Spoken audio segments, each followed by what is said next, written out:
बिस्मिल्लाहिर्रहमानिर्रहीम। अस्सलाम वालेकुम माय यूट्यूब फैमिली। उम्मीद करती हूँ कि आप सब खैरियत से होंगे और मैं भी खैरियत से हूँ। और आज मैं आपको बड़े मज़े का चिकन वाइट पुलाव बनाना सिखाऊंगी जो बहुत ही मज़े का होता है। और अगर हम अच्छे से बनाएं तो माशाल्लाह आप भी इसी तरह जो मेरे तरीके से मैं आपको समझाऊंगी उसी तरह आप भी बनाएंगे। ये कोई इतना मुश्किल नहीं है, हर घर में पुलाव बनता है। और थोड़ा सा ये मैंने चेंज दिया है इसको कि ये वाइट पुलाव है, तो आपने भी इसको वाइट पुलाव की तरह ही बनाना है। आप मेरे चैनल को सब्सक्राइब कीजिए, लाइक कीजिए और शेयर कीजिए। और कमेंट्स बॉक्स में आपने मेरे से जो पूछना है मैं इंशाल्लाह आपको बताऊंगी। और आपने ये मेरे पुलाव को ज़रूर बनाना है। तो चले हम अब शुरू करते हैं चिकन वाइट पुलाव बनाना। अब मैं आपको इसकी यखनी की तरकीब बताती हूँ। 1 किलो आपने चिकन लेना है और उसको धो के साफ़ करके एक बाउल में डाल देना है। और सफ़ेद ज़ीरा 1 टेबलस्पून, और इसमें बादियान के फूल, दालचीनी, काली मोटी इलायची, काली मिर्चें, लौंगे और नमक आपने हस्बे ज़रूरत लेना है। और अब ये तमाम चीज़ें मैं एक देगची में, जिसमें 1.5 जग पानी है, उसको मैंने फ्लेम ऑन करके रख दिया है। तो उसमें ये मैं चीज़ें डालना शुरू कर दूँगी। जिस तरह ये मैंने गरम मसाला, नमक आपको बताया है। मिक्स गरम मसाला डालने के बाद आपने इसमें गोश्त डाल देना है जो कि मैंने धो के साफ़ करके रखा हुआ है। वो चिकन आपने डाल देना है और फ्लेम मैंने पहले ही ऑन की हुई है। अब ये आहिस्ता आहिस्ता गर्म होना शुरू हो जाएगा और इसको बॉयल आएंगे।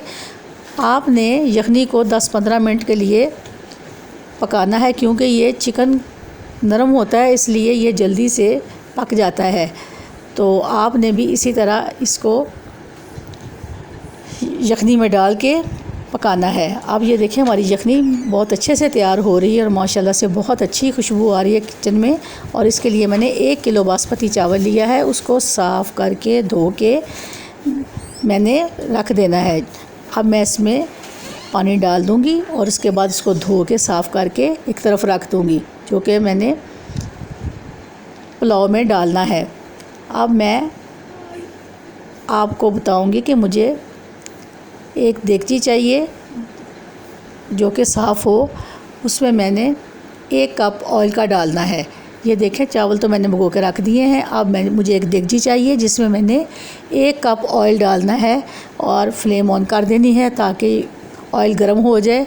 और मेरे पास कुछ प्याज हैं जो कि 2 दरमियाने साइज़ के मैंने प्याज लेने हैं। फिर उनको मैं बारीक बारीक काट के इसमें डालूँगी। ये देखें मेरे पास इधर मैंने साइज़ के 2 प्याज हैं जिनको मैंने अभी काट के रखा है, लेकिन उनको मैं भी बारीक बारीक काटूँगी जो मुझे तड़के में काम आएंगे।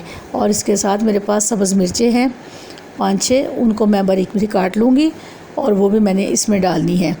अब जो मैंने आपको प्याज बताया था उसको मैंने बारीक काट के ऑयल में डाल दिया है। आप भी बिल्कुल मेरे तरीके से बनाइएगा। और 1 टीस्पून मैंने लौंगे ली हैं, वो भी मैंने इसमें डाल दी हैं। अब आप इसको आहिस्ता आहिस्ता पकाएं। इसको हमने डार्क ब्राउन नहीं करना, इसको हमने लाइट ब्राउन रखना है। 1 टेबलस्पून मैंने अदरक लहसुन की कूट के रखी हुई है, वो भी मैंने इसमें डाल दी है। उसको भी हमने डार्क ब्राउन नहीं करना, सिर्फ लाइट कलर देना है, क्योंकि हमारा वाइट पुलाव है, इसलिए हमें प्याज को ज़्यादा डार्क नहीं करना और उसको इतना कलर नहीं देना। और जो मैंने यखनी बनाई थी उसकी चिकन जितनी है वो भी मैंने इसमें डाल के इसको आहिस्ता आहिस्ता से पकाना है। और इसको मैंने अच्छे से पकाने के बाद अब ये देखें मैंने जो चिकन लिया है वो इसमें ऑयल में डाल दिया है, प्याज में डाल दिया है और मैं इसको आहिस्ता आहिस्ता लाइट ब्राउन करूँगी। आप भी इसी तरह कीजिएगा जिस तरह कि मैं कर रही हूँ। अब ये देखें मैंने माशाल्लाह से इसको बहुत अच्छा सा भून लिया है। अब मेरे पास सब्ज़ मिर्चें हैं और 1 टीस्पून काली मिर्च और जायफल जवित्री का पाउडर है जो मैंने रखा हुआ है। और 1 मोटी इलायची है, 2-3 सब्ज़ इलायची हैं और थोड़ा सा ज़ीरा है, इसको भी मैंने इसमें अब डाल देना है। और नमक आपने हस्बे ज़ायक़ा रखना है, क्योंकि हम पहले ही यखनी में नमक डाल चुके हैं, इसलिए नमक ज़्यादा ना हो जाए। आप इसको अपनी पसंद के मुताबिक नमक को डालिएगा। अब जो मैं इसको अच्छे से ब्राउन कर लूँगी। मेरे पास फ्रीज़ की हुई दही है, उसको मैं अब इसमें डाल दूँगी। आप फ्रेश दही मंगा लीजिएगा, मेरे पास फ्रोज़न पड़ी हुई है, वो मैं इसमें डाल दूँगी ताकि ये आहिस्ता आहिस्ता दही नरम भी हो जाएगी और इसमें अपना टेस्ट भी छोड़ेगी। ये देखिए मेरे पास जो दही थी वो मैं इसमें डाल दी है।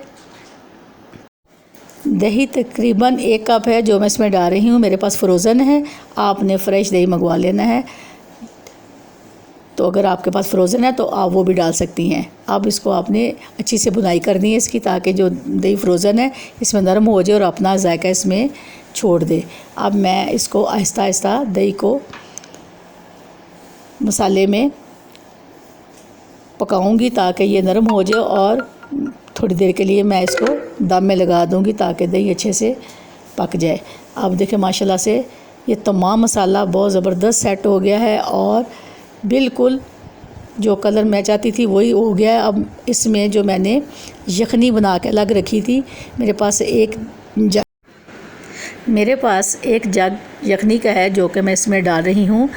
आपका अगर यखनी में पानी कम ज़्यादा हो जाए तो 1 कप आप और डाल सकते हो। मेरे पास तो ये परफेक्ट है, मैं इसको इसी में डालूँगी और इसी में चावल तैयार करूँगी। तो नमक आपने अच्छे से चेक कर लेना है, कम ज़्यादा ना हो।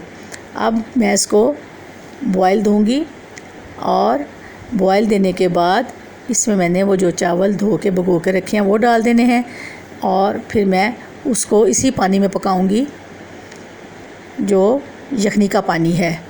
अब ये देखें मैंने सारे चावल इसमें डाल दिए हैं। अब इसको मैं हिला के इसको पकाने के लिए रख दूँगी ताकि ये चावल इसी पानी में गल जाए। और माशाल्लाह से ये बहुत अच्छा पुलाव बन रहा है। आपने भी इसी तरह कोशिश करनी है जिस तरह कि मैं कर रही हूँ। अपने घर वालों को, मेहमानों को दावतों में, ईद पे आप ये बनाएं, बहुत खुश होंगे सब आपका ये पुलाव जब खाएंगे और आपकी बहुत सी तारीफ़ होगी। अब मैं इसको थोड़ी देर के लिए चावलों को पकाऊंगी ढक्कन दे के ताकि ये अच्छे से गल जाएं और अच्छी शक्ल अख्तियार करें। आप ये देखें इसका पानी काफ़ी हद तक कम हो गया है, खुश्क हो गया और मैं अब इसको थोड़ी देर के बाद दम लगाऊंगी जो तकरीबन मैंने 20 मिनट के लिए इसको दम लगाना है। ये आप देख लें चावल खासे गल गए हैं और तमाम चीज़ें इसमें जज़्ब हो गई हैं और ये अब दम लगाने के लिए बिल्कुल तैयार है। और मैं इसको थोड़ी देर के लिए दम लगा दूंगी जिसका दौरानिया 20 मिनट होगा। आप भी इसको 20 मिनट से ऊपर दम ना लगाइएगा क्योंकि चावल माशाल्लाह अच्छे से गल गए हैं।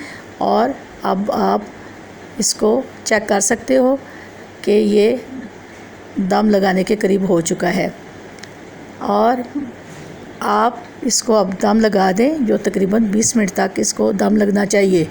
फिर हम आपको बताएंगे कि अगला स्टेप हम क्या करेंगे। अब आप दम को खोल लीजिए और देखिए माशाल्लाह से कितने खिले खिले चावल पक गए हैं और 20 मिनट के दम लगाने के बाद माशाल्लाह से कोई बहुत अच्छे खिले खिले चावल बन गए और खुशबू बहुत ज़बरदस्त आ रही है। और आप कोशिश कीजिएगा, इंशाल्लाह आप भी इसी तरह बनाएंगे। और अब मैं एक अच्छा सा साफ़ प्लेटर लूँगी जिसमें मैं ये चावल सर्व कर दूँगी। ये देखिए मैंने ये एक प्लेटर लिया है, उसमें मैं ये चावल निकालूँगी और आपने भी इसी तरह इसको प्रेजेंट करना है जिस तरह के मैं कर रही हूँ। अब आप इसको तैयार करने के बाद चटनी, सैलेड, जो भी चीज़ रायता आप बनाना चाहती हैं तो वो भी आप बना के इसके साथ रख सकती हैं। और मैंने ये आपके लिए चिकन वाइट पुलाव तैयार कर दिया है और मैं अब इसको सर्व कर रही हूँ। आप भी कोशिश कीजिएगा, इसी तरह का बनाइएगा और मुझे बहुत खुशी होगी कि आप मेरे तरीके से पुलाव बना रही हैं। और आप मेरे से कमेंट करके पूछ सकती हैं अगर आपको कोई चीज़ समझ ना आई हो। मेरे चैनल को आप ज़रूर सब्सक्राइब कीजिएगा और इंस्टाग्राम और फेसबुक में भी मुझे फ़ॉलो कीजिएगा। और मैं आपको ज़रूर आपका जवाब दूंगी अगर कोई आपने मेरे से सवाल पूछना है। और अब मैं आपसे इजाज़त चाहती हूँ। अल्लाह हम सब के लिए आसानियाँ करे। अल्लाह हाफिज़।